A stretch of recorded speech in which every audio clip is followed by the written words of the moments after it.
ok xuống đây nè cái này ngày nay nhưng mà vì res cả hai là phun bầu nó hay năng là thay phải chọn bảo vệ chẳng thầy hơi về miền tao làm bập bảo vệ này nè cái này về miền đôi chia common uncommon rare epic legendary mythical năng relic hơi dùm pua uncommon về miền human là về miền phía rồi tụ bá và phải para phía rồi hơi passive về nó thay phải bảo vệ cứ bộ lạc cho nó bay phía rồi năng experience cho nó bay phía rồi bên đây ta lạc nó bên đây ta ở dân sẵn nặng chuyên môn chẳng á dân mình sẵn nặng khá lắm rồi là tích tui mình tại trong bộ tích hay cho nó experience nó bên đây ta bộ được chia dân ban mà rồi ha chẳng tới bộ lần mà rồi happy chẳng rồi nó tạm là phía rồi bị ảo màu chứ thì trong bộ information thì chia ăn không bánh hỏi việc trong cả ban viên nó cứ đã buồn phía rồiហើយថាប្រយោជន៍របស់វាគឺបូក luck 15%បូក stamina 15%ហើយនឹងបូក pool 5%វាថា7%ហ្នឹងគឺវាបូកដែលថាសំណាងយើងឆាប់បានជាងមុនអញ្ចឹងទៅហើយ15 stamina ហ្នឹងមានថាពណ៌ QQ ដែលយើង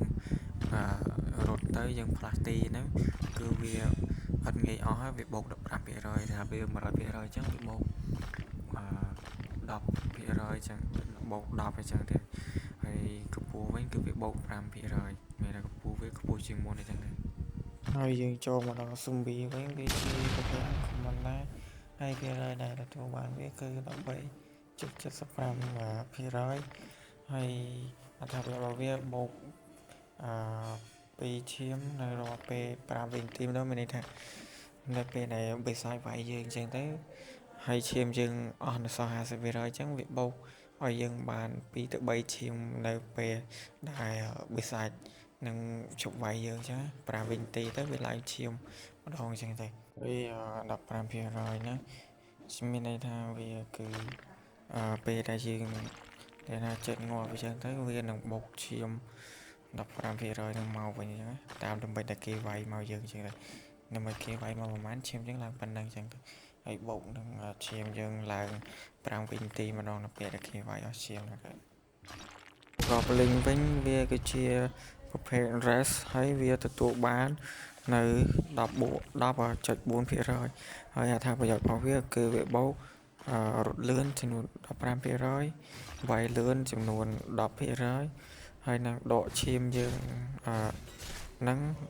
15% ហើយនឹងដកទំហំរបស់យើង 15% ជាតូចជាងមុនអញ្ចឹងទៅហើយនឹងdiscount មានន័យថាវាបញ្ចូលតម្លៃដល់ពេលដែលយើងទៅទិញរបស់មួយអញ្ចឹងវាបញ្ចុះដូចថារបស់ហ្នឹងវា 5,000 តែវាបញ្ចុះនៅសល់តែ 4,800 ឬក៏ 4,850 អញ្ចឹងទៅយើងចូលមកប្រភេទundead វិញដែលជា rest ហើយវាទទួលបាន 9% ហើយអត្ថប្រយោជន៍របស់វាគឺមានន័យថានៅពេលឈាមយើង 10% គេវាយនៅសល់ 10% អញ្ចឹងវានឹងឡើងឈាម 50% ឡើងវិញនៅរាល់5នាទីម្ដងហើយវានឹងដកមក 12% នៃឈាមដើមរបស់យើងមានន័យថាឈាមយើង 100% តែវាដក12ទៅវានៅសល់ 88 អញ្ចឹងទៅអញ្ចឹងធ្វើឈាមយើងតិចជាងមុនហើយនឹងមានន័យថា10% ហ្នឹងមានន័យថាដល់ពេលគេវាយមកយើងទទួលបាន refund 10% មកវិញចាហើយយើងចូលមកកាន់ os ម្ដង os ហ្នឹងគឺទទួលបានភាគរយដែលទទួលបានគឺ 8% ហើយ fight score ទៅមិនមានន័យថាយើងកាប់ដាវកាប់អីហ្នឹងវានឹងជួយថាដើម្បី 10% បូកឈាមចំនួន 15% ហើយនឹងបូកទំហំខ្លួនយើងឲ្យធំជាង 10% ប៉ុន្តែវាដក stamina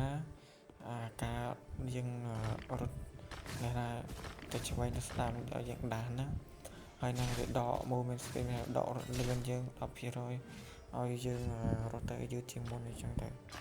យើងចូលមកកាន់តួវិញម្ដងដែលជួបតួហ្នឹងវាជាប្រភេទ epic ហើយចំណែកទទួលការបានរបស់វាគឺ 5% ហើយ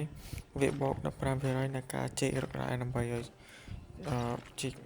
កាប់ថ្មទៅជាជាងមុននិង 5% នៅពេលដែលយើង ផលិត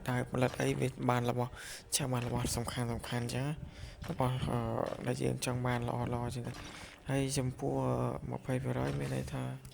ចំពោះ20%ហើយនឹង50% ហ្នឹងមានន័យថានៅពេលដែលធ្ងន់នៅពាក់កណ្ដាលអញ្ចឹងវានឹងបូកដើម្បីបន្ថែម20% ដើម្បីឲ្យយើងជីកឈឺជាងមុនអញ្ចឹងទៅ